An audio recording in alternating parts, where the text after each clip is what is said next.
I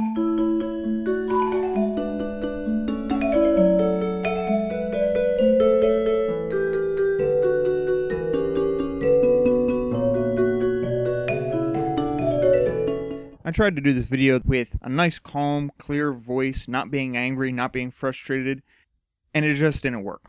Well, if you haven't heard, Christian soldiers are under attack and they're being persecuted for their beliefs. On April 12th, Todd Starnes asked on his blog, "Is the Pentagon discriminating against Christians?" Starnes focused on 5 points.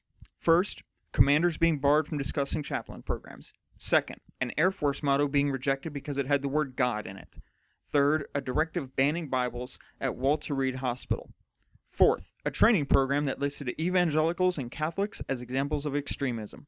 And fifth, an email that listed certain Christian groups as domestic hate groups. Starnes is bullshitting you. I'm going to provide some context with links to material so you can make up your own mind, though. I'm also going to answer his question.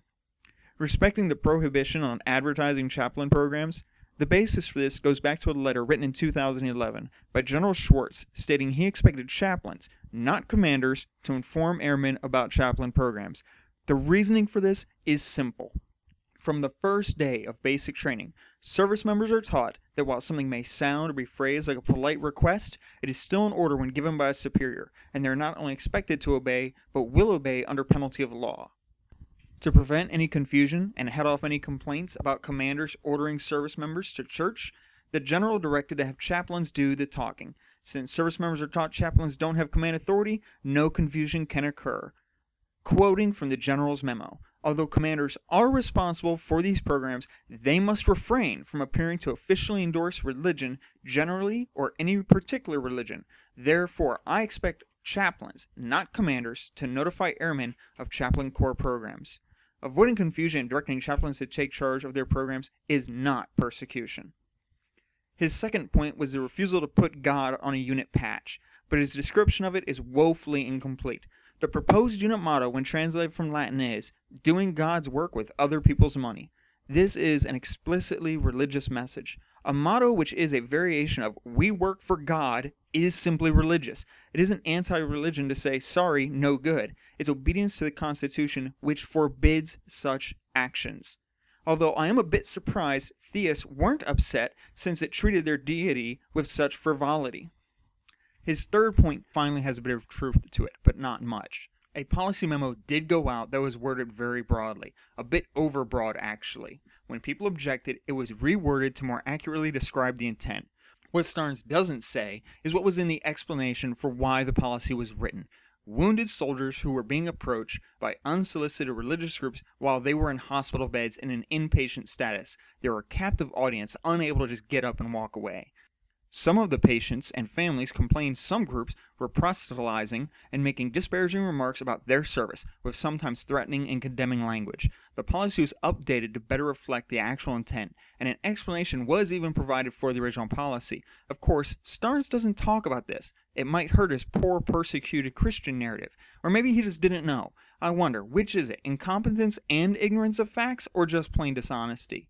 His fourth point, though, is almost comical. His training program was, and I'm quoting here, produced by an individual without anyone in the chain of command's knowledge or permission, and who was not a subject matter expert and produced the material after conducting internet research. Is that the best level of honesty he can come up with? Someone who isn't a subject matter expert made a couple PowerPoint slides that got yanked out of the training regimen immediately is supposed to represent the United States Army Reserve? Sorry, I'm just not buying the dolt's bullshit there either. But he saved his best for last, an objection about an email that describes certain Christian groups as domestic hate groups. Well, I found the email. It was penned by a lieutenant colonel, a guy who at most is a battalion commander. And by the way, here's the link to the email. He indicated both the American Family Association and the Family Research Council as hate groups, but the email is direct quotes from the Southern Poverty Law Center, so I'm not surprised. But when your group is out there blaming pedophilia on homosexuals, don't be surprised when you get called on it. In my opinion, both groups have earned the title.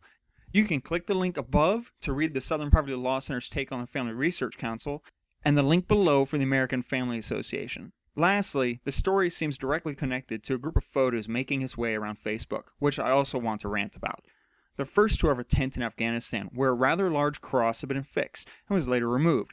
The picture blames the Obama administration. That is bullshit. It is due to the fact that having it up was a direct violation of Army regulations in the first place. Regulations that go back to at least 1989. And knowing how regulations get fielded and then finally published, a process which normally takes months, if not years, it means the rule was already in effect or began being formulated during the Reagan administration, not the Obama. It also shows a picture marked April 2013, but which actually dates back to 2012, of a Marine raising a gay pride flag in Afghanistan. So before we even discuss what they claim in it, remember, this picture was already edited to make it look like it just happened when it actually happened a year ago. But the funny part is, these ass clowns just don't understand individual private speech is protected. And what they really don't get is a stance of solidarity with gay pride is not religious speech. Just because some group of Iron Age mythology followers like to talk about a number of subjects doesn't make all those subjects religious. If I say I like shrimp, it isn't religious speech, even if there are religions that also talk about shrimp. So finally though, let's answer his question. Is the Pentagon discriminating against Christians? Not just no, but hell no. Being told you no longer get elevated treatment isn't persecution. Get over yourselves. Hell, in order to progress to the point of being persecuted, they first would have to give up their privileges they've saved up.